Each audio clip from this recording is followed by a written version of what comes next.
In 1889, my great-grandfather Nicodemo de Dominici was born in Vasto Girardi, Italy, where he lived for most of his childhood until the early 1900s, where he, his brother, and several cousins immigrated to the United States of America, seeking greater opportunity and prolonged prosperity. Although uncertain amongst family members as to the exact age that my great-grandfather was when he emigrated from Italy, it is relatively conclusive that he was somewhere around the age of 14 or 16 years old.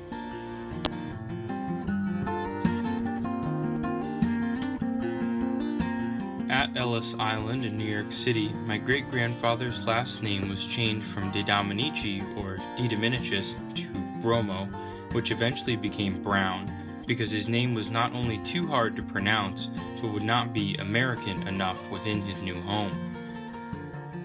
Arranged to be married, my great-grandfather was married to Cristina Maria Jacobelli, who, as the story goes, hated him with a passion for the first decade or so of their marriage.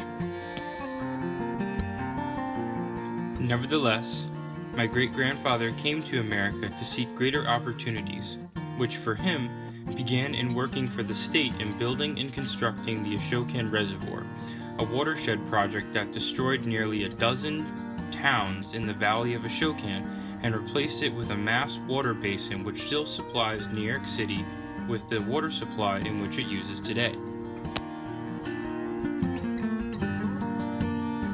Legend even has it that some years after the reservoir project was completed, my great-grandfather's brother was assassinated by members of the Mafia during Prohibition, where his body was dumped into the Ashokan Reservoir. His body was never found, but to this day there have even been some local accounts who have acknowledged the injustice that took place.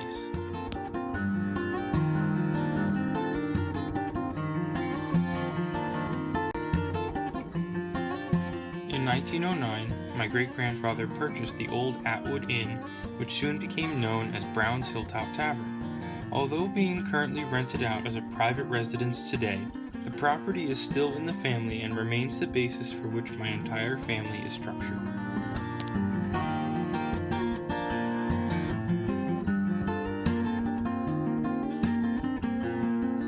My great-grandparents, Nicholas and Christina, had 7 children: Nicholas Jr., Edith, Frank, Delia, Anna, Philomena, and Margaret, 6 of which are still alive to this day.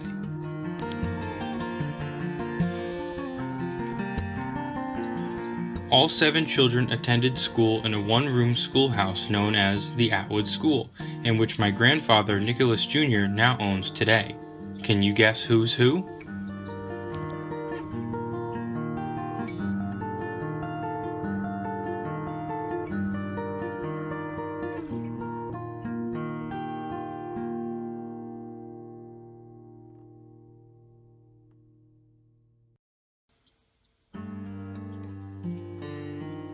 Nicholas Jr. grew up and became a teacher, who later married my grandmother, Alice. They had 4 boys, Nicholas III, Andrew, Tony, and Kenneth.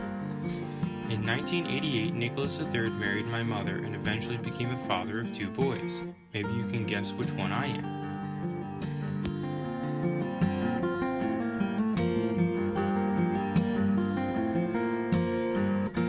Edith went to school for education and eventually married Tom Mulaney, where they lived most of their lives in California, where they have their 3 children, until retiring to North Carolina, where they live today.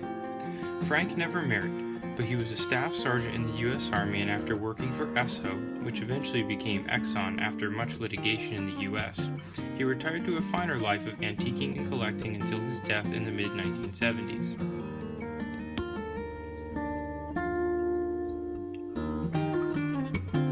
Delia also never married, but became a career RN and worked for many hospitals, including Sloan Kettering Memorial Hospital in New York City. No, that's not Delia dressed for her wedding, that's Delia dressed for Anna's wedding. But what a great picture. Anna grew up and devoted her life to the food industry, much like her parents, and worked in many different restaurants and cafes, including the cafe on the 8th floor of Saks Fifth Avenue in New York City.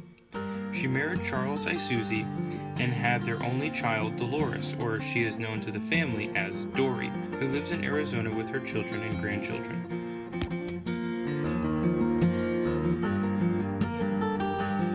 Philomena became an accountant and career bookkeeper who married her late husband Charles Charlie Link, also U.S. Army veteran and postmaster for the United States Postal Service. They had only one son, Glenn, who now lives in California with his daughter. Margaret also worked for the food service most of her life and was married to the late Granville Buzzy Lockwood, where they lived their lives locally right next to Philomena and Charlie in Stonebridge, New York. Margaret and Buzzy had 3 daughters, Andrea, Julie, and Lisa, 2 of which still live locally today. Over the years, the tavern has changed a lot. Guests have come and gone, and families have picked up and moved along, seeking greater opportunities found elsewhere beyond what their hometown could offer. My great-grandfather tended bar well into his late 80s and continued to run the tavern until his death. After the passing of Frank in the mid-1970s, the tavern continued to operate for several years, but was soon closed. Dinner at the Browns was no longer the same without their son and brother.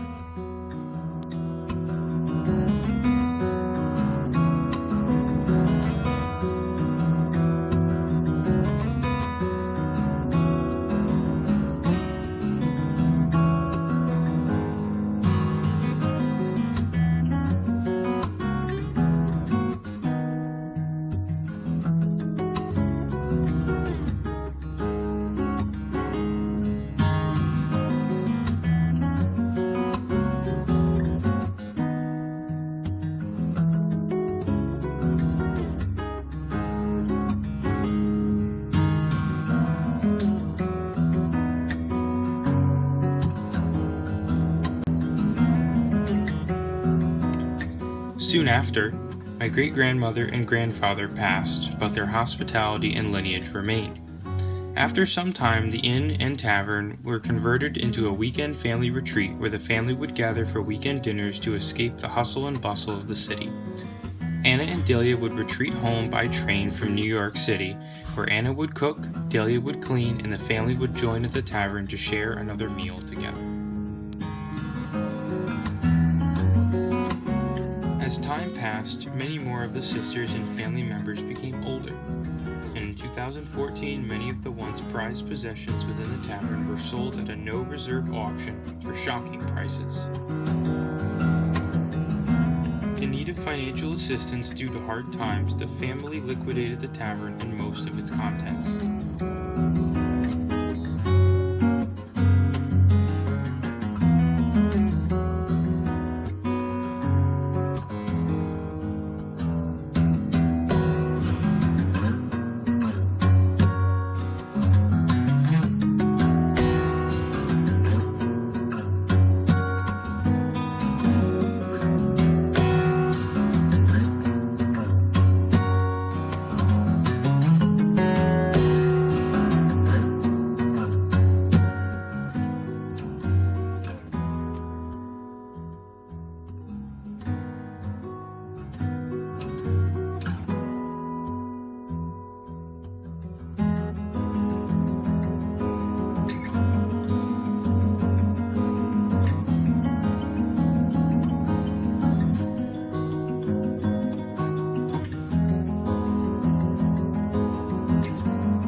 Many of the material history was lost, but the pictures and personal memorabilia still remain.